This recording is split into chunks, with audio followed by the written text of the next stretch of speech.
یہ آج سے تقریباً 30 سال پہلے کا واقعہ ہے جو میرے ساتھ پیش آیا۔ میں اپنی نوکری کے لیے سکر آیا تھا۔ یہاں میرے ماموں رہتے تھے، تو کچھ دن میں ان کے گھر ٹھہر گیا کہ جب تک کہیں اور میرا رہنے کا بندوبست نہیں ہو جاتا۔ ماموں جان کے گھر میں کئی سالوں کے بعد آیا تھا۔ بچپن میں کبھی اماں جان کے ساتھ آیا کرتا تھا۔ ابھی کچھ دن ہی گزرے تھے، نئی نئی نوکری تھی، میں اس میں الجھا ہوا تھا۔ ایک رات میں دیر سے گھر لوٹا، کھانا کھا کر میں اپنے کمرے کی جانب بڑھا تو مجھے ایسا محسوس ہوا کہ کوئی اوپر کی جانب گیا ہو۔ میرا کمرہ سینے کے سامنے تھا اور اوپر ایک کمرہ تھا جو بند پڑا تھا۔ ماموں نے مجھے پہلے ہی دن وہاں جانے سے منع کیا تھا۔ کیوں یہ نہیں بتایا تھا۔ میں نے بھی زیادہ نہ پوچھا، مگر اس وقت کون گیا ہوگا وہاں سوچ کر میں اوپر چلا گیا۔ کمرے کے باہر پہنچا تھا کہ اندر سے مجھے کسی کے ہنسنے کی آواز آئی۔ دل بری طرح دھڑکا۔ فطری تجسس کے باعث میں نے دروازہ کھولا۔ اندر کوئی بھی نہ تھا۔ میں نے نظر گھما کر چاروں جانب دیکھا۔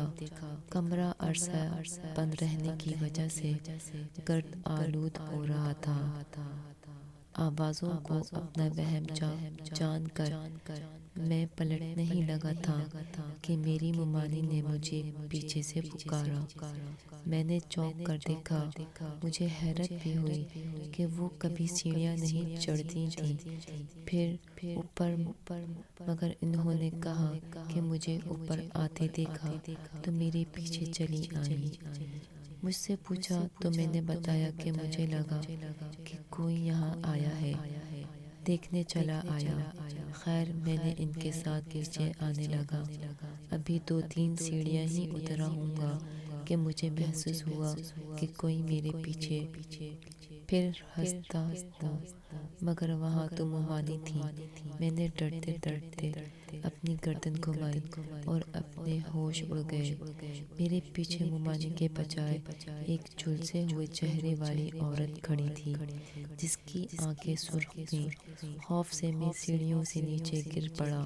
وہ آہستہ آہستہ میرے پاس آ رہی تھی۔ میری آواز حلق میں ہی رہ گئی تھی۔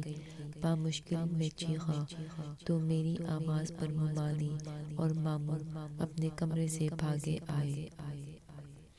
میری حالت بہت غیر ہو چکی تھی۔ میں نیم بے ہوشی میں تھا، مگر مجھے وہ لڑکی اپنے سامنے محسوس ہو رہی تھی۔ ماموں شاید سمجھ چکے تھے مجھے کیا ہوا ہے۔